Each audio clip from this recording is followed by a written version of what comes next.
Good morning. Remember, breathe. Check for symptoms of dry cough, fever, and shortness of breath. But most importantly, I want you to check on yourself, check on your mom, check on your grandmother, check on your kids, check on the elderly, check for anyone you love. And most importantly, I want you to check your sources. I want you to check your facts. I want you to understand that the myths and rumors that have been perpetuated can be dangerous and can cost lives. Now I want you to step back. What disturbed me last night so much, I didn't sleep very well, was the facts came out yesterday, and I want you to hear me well. The facts are, Governor Edwards said that 70% of the patients that are dying of the coronavirus are African American. It's no small surprise to a lot of you. I am African American. A lot of people are in denial, but this is a fact, and it's a trend that's taking place across the country in cities like Milwaukee, in Chicago. Even as the studies come out, you'll find it happening in New York. It's happening in North Carolina. It's happening in communities of color, African American communities across the country. This is not a myth. This is not a social experiment. This is a fact. What they're doing is they're counting and taking a tally of the demographics of the bodies of our loved ones that have passed away, and they're doing a demographic assay, and they're counting, and they've noticed here in Louisiana, 70% are African Americans. It's painful, it's hurtful, there's all kinds of emotions that come up, but most importantly, it is a fact. This is something that has been going on for a long time with respect to a lot of health. It's called health disparities or health inequities in our community.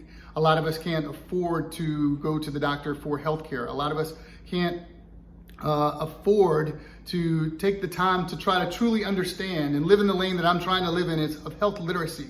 It also has to do with the fact that we have an increased number of underlying conditions for which this virus is targeting.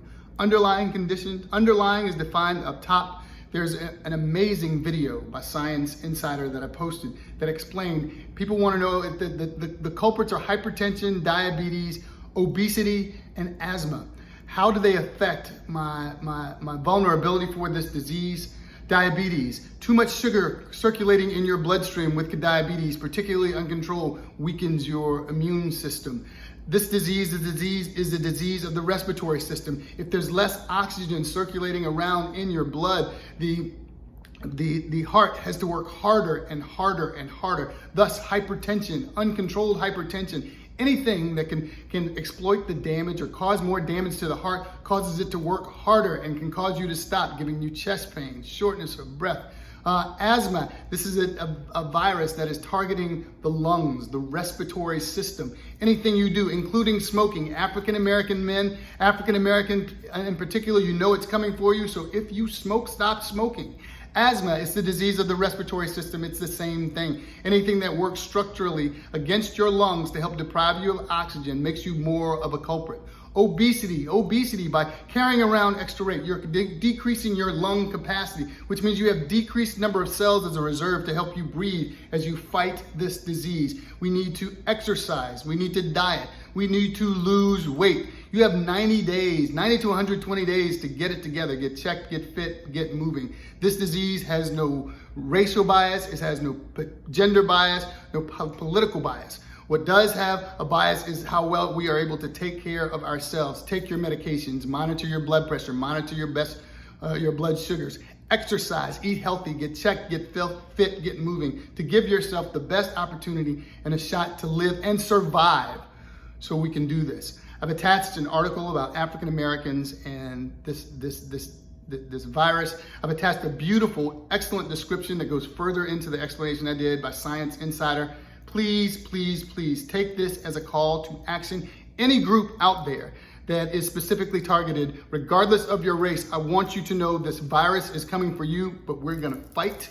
We're gonna be in this together. We need to focus on the health disparities. We need to focus on the social justice in the system. We need to do all that, but first, we need to take our medications. We need to get ourselves in the best shape possible. We need to eat our diets. We need to find out, monitor our blood pressure, our blood sugar, work on our weight. We need to practice social distancing because social distancing works, and that's all we have that we know that is evidence-based right now.